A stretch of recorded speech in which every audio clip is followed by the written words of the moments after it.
Practice 6 of Notre Dame's 2019 spring in the books. It finished here on LeBar practice field. It started inside Loftus. Tim, the other day we saw the young receivers and the entire passing game really kind of take off. It evened out today. I think maybe the defense got the best of that group today. Yeah, I really like that young group. You asked about them, but I thought Troy Pride stands above.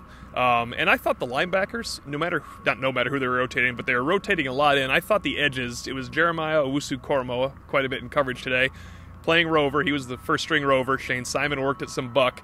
It was Owusu-Koramoah and Jack Lamb that I thought in all of the 7-on-7 and 11-on-11, when they had the short flats to cover, they really showed well in that regard. And, look, this is the one-day situation.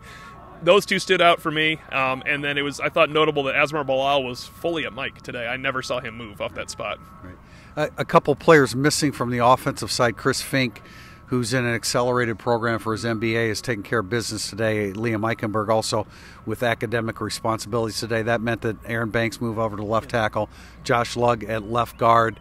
Brian Kelly just explained to us a moment ago that, if choosing between the two, they like Banks better at the left tackle position. I brought up Kevin Austin. I brought up young receivers and Kevin Austin because the coaching staff won't bring up Kevin Austin. He had a spectacular day a couple days ago. Not so much today. He says it's never been about talent with him. He didn't use the word traits, but basically that's what he was saying. Yeah, he didn't use traits because he knows I guess he's just going to not use traits anymore. But he says it's not just about talent to get on the field for us. He said that you don't come off the field and think Kevin Austin isn't one of the more talented guys. But clearly this is not a small situation for Brian Kelly and Chip Long. They need him to change his approach and demeanor to being a college football player. Fun guy to watch out here, though. And I thought, and you brought up Lawrence Keys. I know this is your side of the ball today, but I thought he was very competitive in that 11-11 situation. There were some guys looking to hit him, and he was bouncing off. One complete player on the offensive side of the ball, Cole Kmet. He had an early drop, but he was featured throughout the day. And Brian Kelly said that they will create situations for him to catch the football.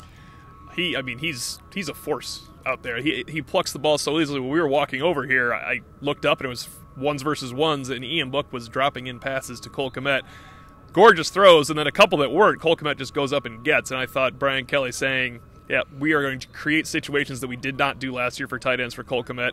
It makes sense, and I know people want to hear that because the middle of the field, but you could create a lot of matchup situations with Kmet. And that's going to help out Fink and Claypool in the passing game as well. Jumping back to the offensive line, Brian Kelly asked about Jarrett Patterson once again. They love the kid. He's their starting center. There's no doubt about it. When asked about the strength of this team, Brian Kelly pointed to the defensive front. They're outstanding on the edges now. Aquara and Khalid Kareem had a lot of time off earlier in practice today. I think probably just to get reps to the younger guys. I'll have some of that in our practice report down to the nitty gritty. Like, there were third string ends playing with the first string defense, and I think really trying to test guys.